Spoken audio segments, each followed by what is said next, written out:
전번에 그 이합전 수요일날 전했던 그 말씀에 의해서 제가 2부를 하려고 그랬는데, 그 정도 이 앞에 전한 그 정도면은 충분히 이해하리라 보고 오늘 새롭게 진도를 나가게 되었습니다. 하나님께서 천지를 창조하시고 모든 것을 다스릴 사람을 창조하시게 됩니다. 그래서 하나님께서는 사람을 위해서 특별히 아름답고 안전한 낙원, 에덴 동산을 창설하게 됩니다. 그래서 그 사람으로 하여금 그곳에서 살게 하시고 관리하게 만드셔요. 이 에덴 동산은 정말 아름답고 부족함이 없는 글자 그대로 파라다이스, 낙원이었습니다. 이제 사람은 하나님의 부족함이 없는 그런 은총 가운데서 하나님께서 주신 그 사명을 감당하는 복된 삶을 살게 됩니다. 이것이 하나님께서 계획하시고 의도하신 모습이었어요. 그렇지만 그 에덴 동산이 사람의 왕국, 사람의 것은 아니었다는 것입니다. 그것은 어디까지나 하나님의 것이었고 하나님의 왕국이었다는 것입니다. 다만 사람은 이 진정한 왕이신 하나님께서 만드신 이 에덴 동산의 대리자로서의 다스리게 되어 있는 의무만 있을 뿐이었던 것이죠. 에덴 동산이 하나님의 왕국임을, 하나님의 것임을 분명하게 보여주는 것이 있어요. 그것은 바로 선악을 알게 하는 나무의 실과를 따먹지 말라는 명령입니다. 그래서 방금 읽은 중에서 말씀하셨죠. 모든 네가 다음을 다 먹되 선악을 알게 하는 나무의 열과는 먹지 말라고 말합니다. 그러면서 네가 먹는다는 정령 결코 반드시 죽으리라는 이 말씀을 하게 되는 거예요. 그런데 이 기절에 이르게 되면 많은 사람들이, 특히 예수를 믿지 아니하고 좀 철학계나 하는 사람들이 많이 이렇게 이런 기절 가지고 주장을 하는 거예요. 왜 하나님께서 선악과를 만들지 말지 선악과 나무를 만들어 주셔가지고 우리 인간을 타락하게 만들었냐, 이게 하나님의 실패자가 아니냐, 하나님 잘못 만드신 거 아니냐, 이렇게 말을 하는 거예요. 그러므로 사람이 타락하게 된 것은 전적으로 그것을 만드신 하나님의 책임이라고 이렇게 공격을 하는 겁니다. 어떻게 보면 정말 일리가 있습니다.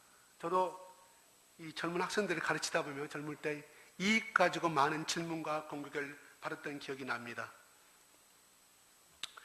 하나님께서는 사람이 이 명령을 지키지 못하고 타락할 것을 처음부터 알고 계셨습니다. 만약 그것을 모르셨다고 하면 그 하나님은, 그 신은 전지전능하신 분이 아니라는 것입니다. 하나님께서 사람을 선악과 열매를 따먹게 될 것을 아시면서 왜 그것을 만들어 놓으시고 그것을 따먹지 말라고 하나님은 명령하셨을까요? 가장 분명하게 대답할 수 있는 것은 그 에덴의 동산이 인간의 것이 아닌, 사람의 것이 아닌 하나님의 왕국이었다는 것입니다. 하나님의 것이었다는 것입니다. 왜? 하나님이 만드셨기 때문에. 그렇죠? 하나님께서 사람으로 하여금 모든 것을 다스리게 하였을 뿐이지, 그러나 거기에 통치하시고 진정한 소유권을 가지신 분은 바로 하나님이었다는 것이었습니다.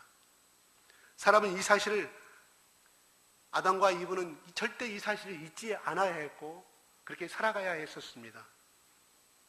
선악을 알게 한 나무 열매를 먹지 말라고 하신 것은, 명령하신 것은 사람으로 하여금 항상 이 사실을 잊지 않도록 하기 위함이었던 것입니다. 다시 말해서 이 에덴의 동산의 주인은 하나님이시고 만드신 분도 하나님이시고 이거는 하나님이 통치하는 나라임을 너는 정놓고 알고 있으라는 이 뜻에서 이 말씀을 명령하신 것이에요.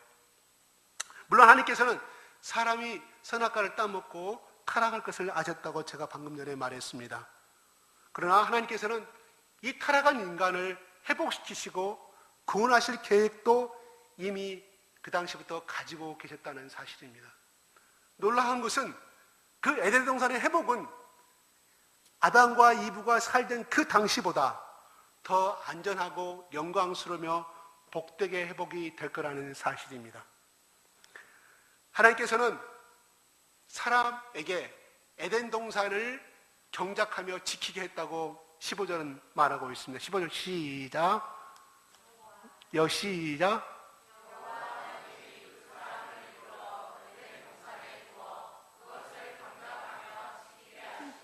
예, 경작하며 지키게 했다고 그랬습니다.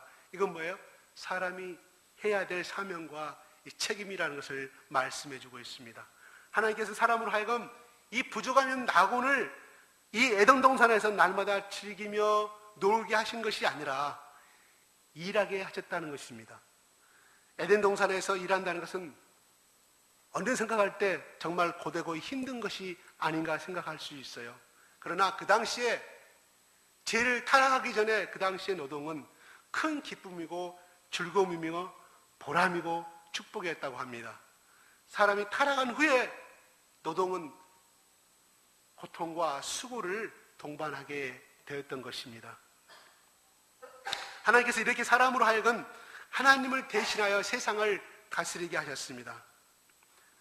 결과적으로 하나님은 인간은 에덴 동산을 다스리는 대리자요 청지기였다는 사실입니다.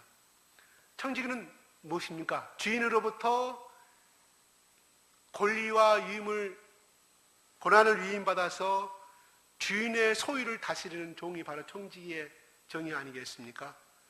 중요한 것은 청지기일 뿐이지 주인은 아니라는 것입니다. 이와 같이 사람은 하나님의 청지기로서 에덴 동산을 다스리며 지키는 사명과 책임을 부여받게 되었습니다. 여기에 또 사람과 만물과의 관계가 설정되게 되어집니다. 사람은 자연을 다스리며 지키는 존재로 되어 있다는 것입니다. 근데 사람은 자연을 지키며 다스리는 것이 아니라 고대로부터 그 특별한 자연들을 두려워하고 숭배하게 되는 것이죠. 태양과 달과 별을 숭배하기도 하고 또한 산과 바위를 숭배하게 되는 것이 지금 오늘날 우리 한국의 땅에도 저 시골 가면 지금도 큰 당산나무 같은 데를 산신당을 모시고 제사를 지내고 하는 것을 많이 볼 수가 있습니다. 제가 경주에 살 때 저희 아내랑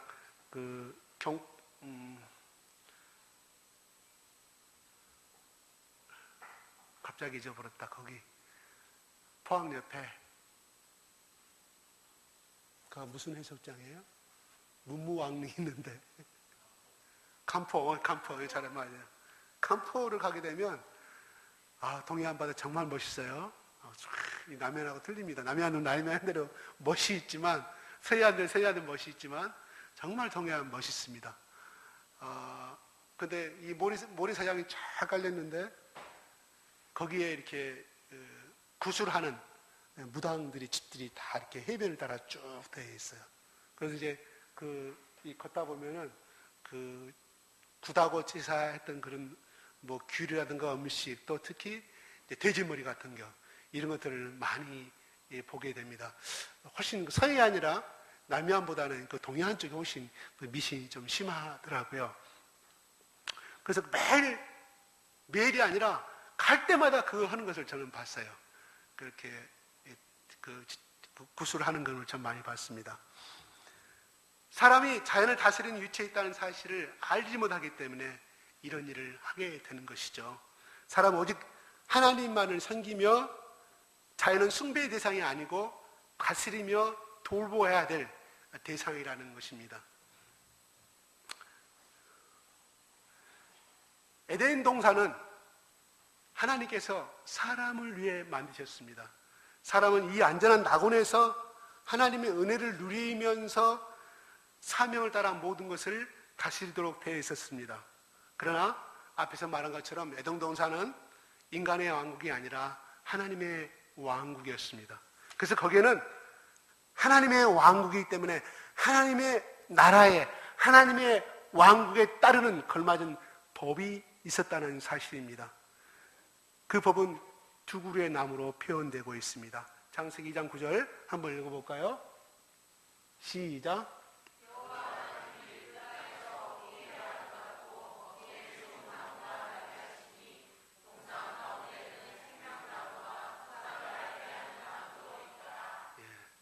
생명나무와 선악을 알게 하는 나무가 있다고 표현하고 있습니다. 자, 이 두 나무는 인간의 운명을 결정짓는 중요한 나무들이었습니다. 생명나무나 선악을 알게 하는 나무가 어떻게 생겼는지, 어떤 나무인지 자세히 성경에는 묘사되지, 기록되지 않았기 때문에 알 수는 없어요. 분명한 것은 하나님께서 이 모든 나무들을 통하여서 사람에게 계명과 약속을 주셨다는 사실입니다. 이 두 가지 나무를 통해서요. 먼저 그러면 생명나무부터 한번 살펴볼까요? 생명나무는 사람이 하나님 말씀에 순종할 때 영원한 생명을 주시겠다는 하나의 약속을 상징하는 것입니다. 그렇다고 해서 생명나무 자체에 어떤 신비로운 힘이 있어서가 아니라 그 나무 열매를 따먹기만 하면 무조건 영원한 생명을 얻게 되는 것은 아니었다는 것이에요. 이 나무는 단지 하나님께서 사람과 맺으신 언약을 상징하고 있다는 것입니다. 사람이 오직 하나님만 의지하고 그 말씀을 순종할 때 하나님께서는 이 흙으로 만든 우리 인간, 먼지 맡도 못한 인간에게 영원한 영광을 주시겠다고 약속하고 있다는 것입니다. 그러나 타락한 인간은 이 생명나무 열매를 먹지 못하고 에덴 동산에서 쫓겨나게 됩니다. 그런데 요한계시록에서 이 생명나무가 기록이 되어 있습니다. 계시록 2장 7절 한번 읽어볼까요? 시작.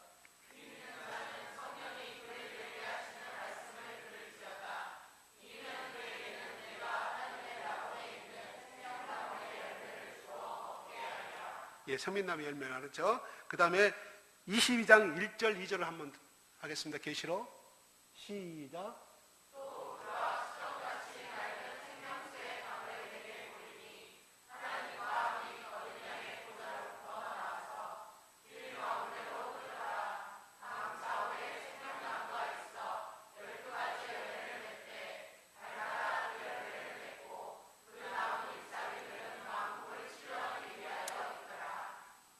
사람이 타락함으로부터 사라져버렸던 생명나무가 이 요한계시록에 구원자 예수 그리스도로 말미암아 다시 나타나게 됨을 알 수가 있습니다. 믿음을 지키고 승리한 후 하나님의 나라에 들어가 생명나무 가시를 먹게 될 것입니다. 그리고 영원한 영광과 축복을 누리며 살게 될 것임을 말씀해 주고 있습니다. 우리는 흙에서 온 육신을 입고 이 세상을 살아가고 있는 것은 사실입니다. 세상에서 아무리 출세를 해도 성공을 해도 사람은 단지 흙에 불과한 사람입니다. 지금까지 인류가 만들어진 뒤로 지금까지 2016년까지 과연 인류가 얼마나 많은 사람이 태어나서 얼마나 많은 사람이 죽었을까 하는 통계를 제가 읽어본 적이 있습니다. 약 천억이 살다가 죽었답니다. 천억 명이 살다가 태어나서 죽었다는 통계예요. 지금 뭐요? 우리 지구상 70억인가요? 예.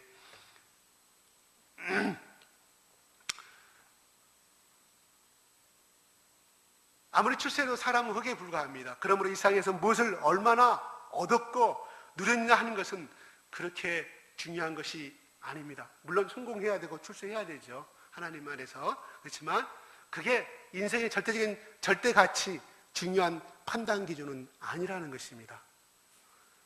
우리는 영원한 그 낙원을 바라보면서 준비하는 삶을 살아가는 것이 중요하다고 봅니다. 매일매일 내가 하나님의 형상을 해보고 하는 것은 뭐예요? 그 낙원에서 살아갈 준비하는 삶이라고 생각해 볼 수 있습니다.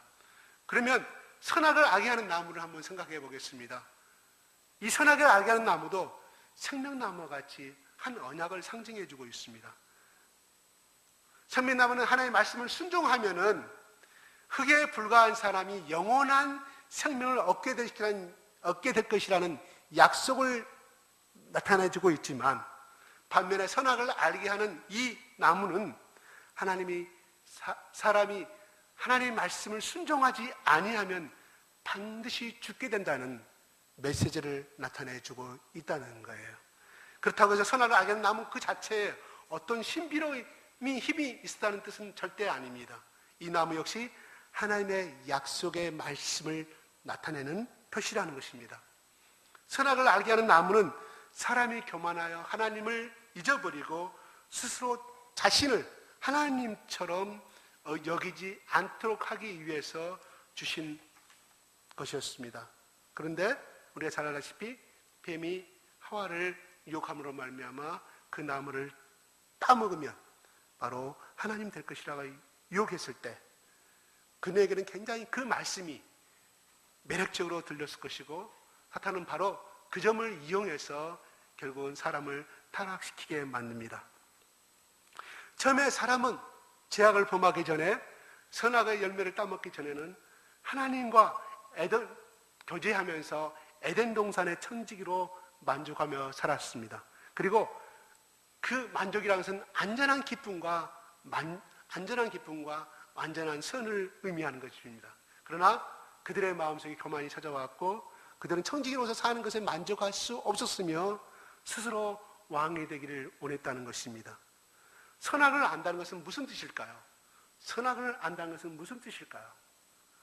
자기가 마치 하나님인 것처럼 선과 악을 판단한다는 것을 의미합니다.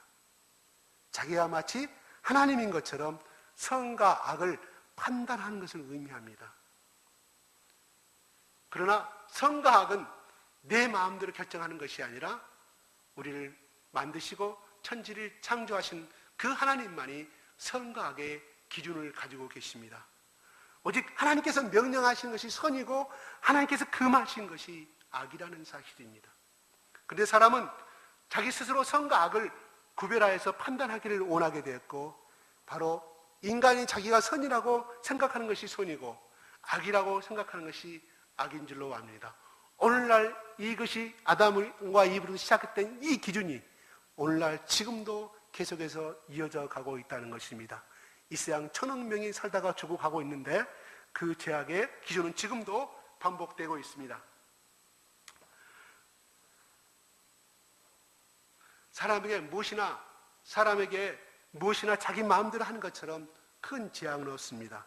갈수록 사람들이 자기 마음대로 살기를 원하는 세상이 되어져 가고 있는 것을 보게 됩니다. 그래서 좋아지고 있습니까? 그러나 50년 전보다 40년보다 더 먹고 살기는 좋아질지는 모르지만 문화는 발전했을지는 모르지만 점점 세상은 악해져 가고 있는 것을 우리는 체험하게 되고 우리는 보고 있습니다. 선악을 알게 하는 나무는 우리가 인간이 하나님 말씀을 거역하면은 반드시 죽는다는 메시지였어요.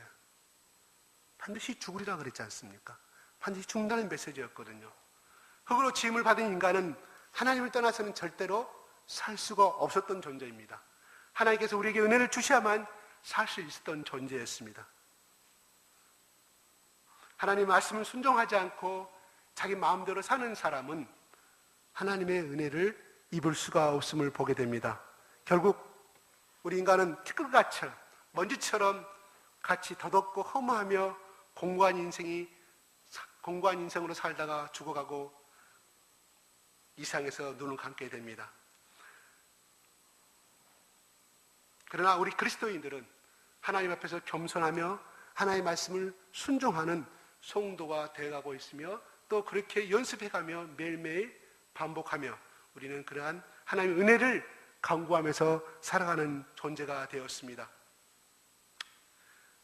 자, 사람은 한결같이 타락하고 범죄하고 또 범죄하고 하나님을 거역하게 됩니다. 우리 조상 아담이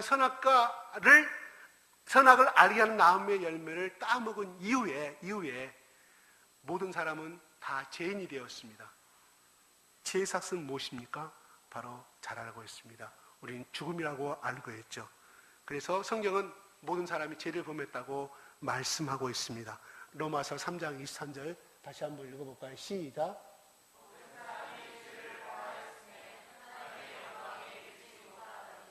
로마서 6장 23절 볼까요? 시작.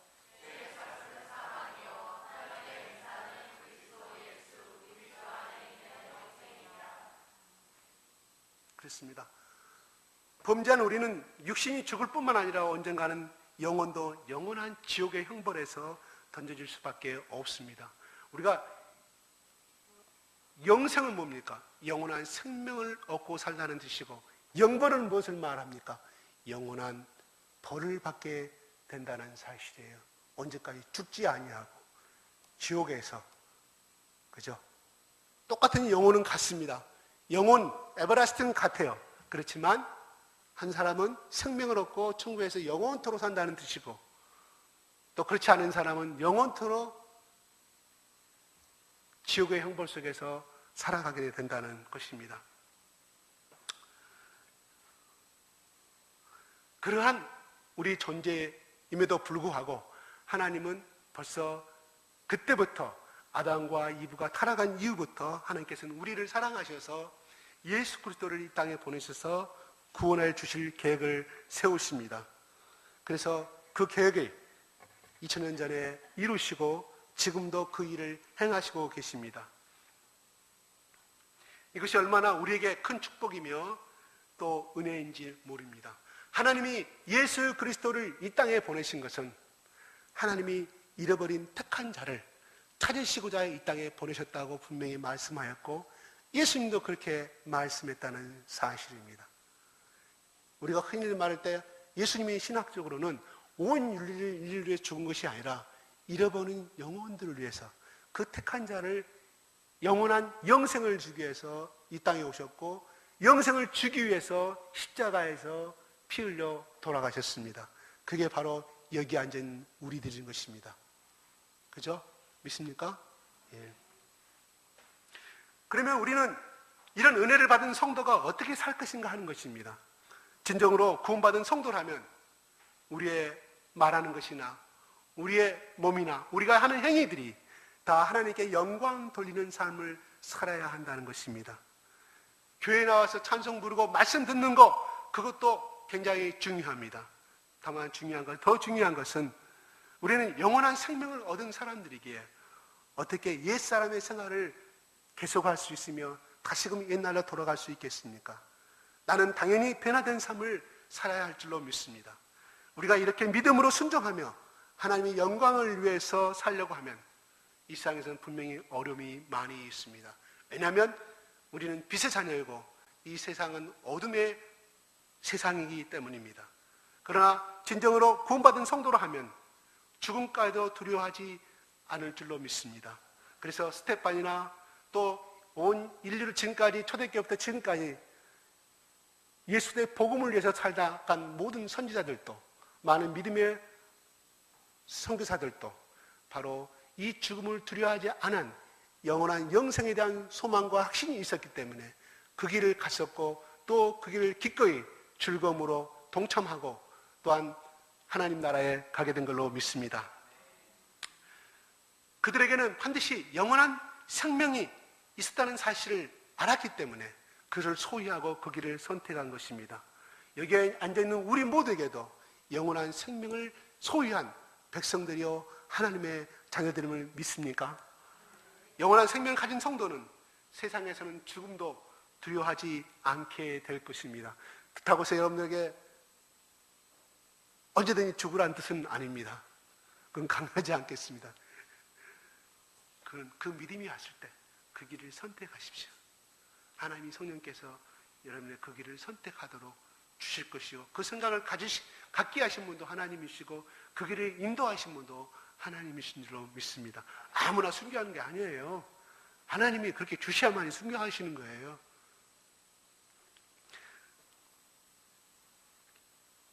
우리는 이제는 예수 그리스도를 통하여서 이 죽음의 문제를 해결받았고, 그 무엇도 두려워하지 않는 주님을 위해서 열심히 살고 있는 주님의 백성들입니다. 이것이 새 생명, 영원한 생명을 얻은 성도의 삶이고 또 그 길을 가야 될 것입니다. 주님이 오실 때까지 오직 하나님의 영광을 위해서 하나님께서 기뻐하시는 삶을 살아가는 우리 주사랑 선교교회가 되었으면 감사하겠습니다. 오늘 말씀이 이것으로 딱 끝마치겠습니다. 25분 걸렸습니다. 제가 이거 빨리 끝내려고 얼마나 제가 줄이고 했습니다. 여러분 좋으실까봐. 단 중요한 것은 저라도 제가 뭐라고 그랬어요? 절대 정지하지 않는다 그랬죠. 참석한 것만 하나님 기뻐하시는 거예요. 참석하는 것만요. 어떤 교회는 주일날 예배 안 드리는 교회도 있어요. 현대화돼 가니까. 우리는 드리지 않아요. 하나님이 드리기 때문에 기뻐하신 것이 아니라 우리가 하나님 말씀을 사모하기 때문에 하나님 우리를 기뻐하실 줄로 믿습니다. 예, 기도하고 마치겠습니다.